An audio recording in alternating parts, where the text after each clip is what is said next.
Joining me now is the New South Wales Minister for Police and Emergency Services, David Elliott. Minister, thank you very much for your time.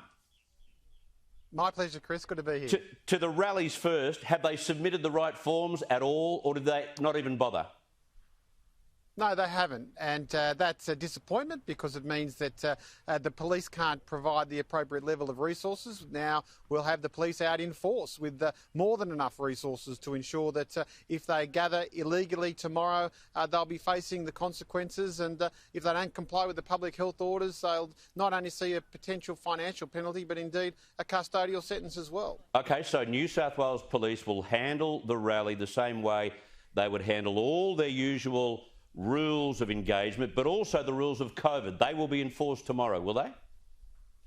Well, that's right. It will be enforced tomorrow, as it has over the course of the last 12 months. And that's sad because, as I've said time again, 99% of the population is doing the right thing. 99% of the population are working towards a conclusion to these restrictions. We want to see the end of this pandemic. We're so close to it. We've seen some real positive news in the last couple of days about the Royal Easter Show. I'm extremely hopeful that we can get back to the normal Anzac Day commemorations this year. So I don't know why anybody seems to think they're above the law. We've all had to sacrifice. We've all had to make sacrifices over the course of the last 12 months. And if anybody breaches those regulations and we have to go back into a lockdown, we'll look out, because I think that the community will come after them. They don't have to worry about the court and the police. OK, so you're telling me that there's still a COVID risk, given the numbers of people that have promised to turn up, even though our cases in both New South Wales and Victoria are infinitesimal at the moment?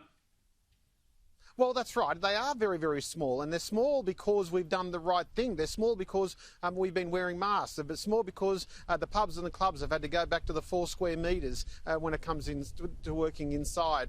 They're small because the entire population of New South Wales has embraced these regulations because they've come with the best possible medical advice.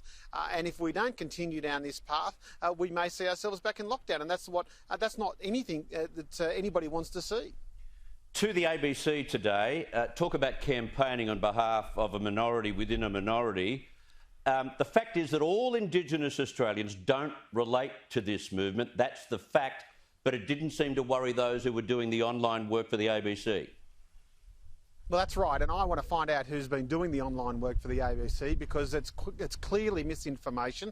It's clearly a breach of their statutory obligations when it comes to providing objective news and information. And the irony is the only Indigenous person I spoke to today, the only complaint that I got today about the ABC was an Indigenous person who's a veteran, and a veteran who finds Australia Day to be a very, very solemn occasion, and he was very, very upset. A Vietnam veteran who's commemorated Anzac Day, who's celebrated Australia Day for half a century without this sort of trauma, and the ABC are just doing that to provide some sort of ulterior motive. Now, my view is they've been smoking the stuff that the Greens want to legalise, and I'm just not going to put up with it anymore, because as far as I'm concerned, my community wants to celebrate Australia Day. They can't do it tomorrow. Everybody else should be making the same sort of sacrifices. You see, this is the yearly guilt narrative, isn't it, where we've got to put up with the lead up to Australia Day being overtaken by plans for rallies, plans for Invasion Day references.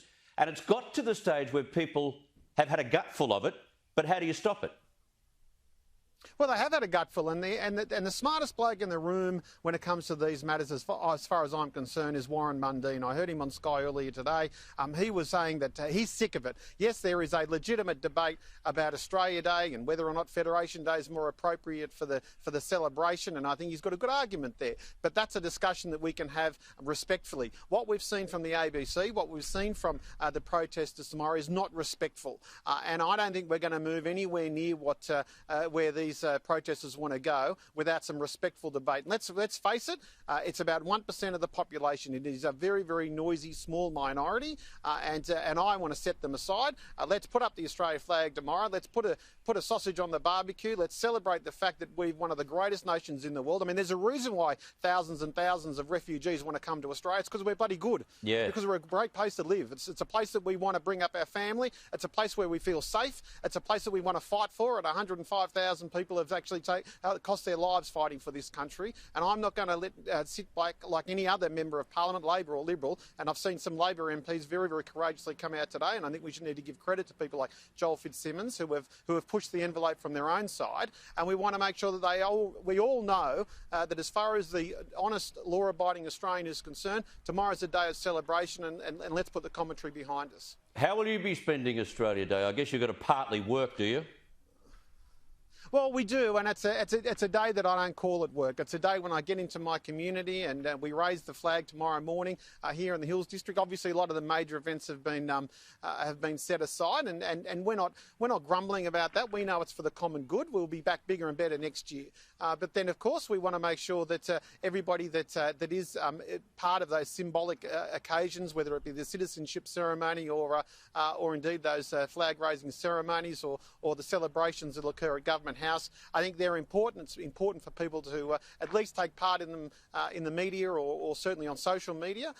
And let's think about how well we've done as Australians over the course of the last 12 months comparatively to the rest of the world. And that is and then we start preparing to on Wednesday. We'll start preparing for a bigger and better Australia Day next year.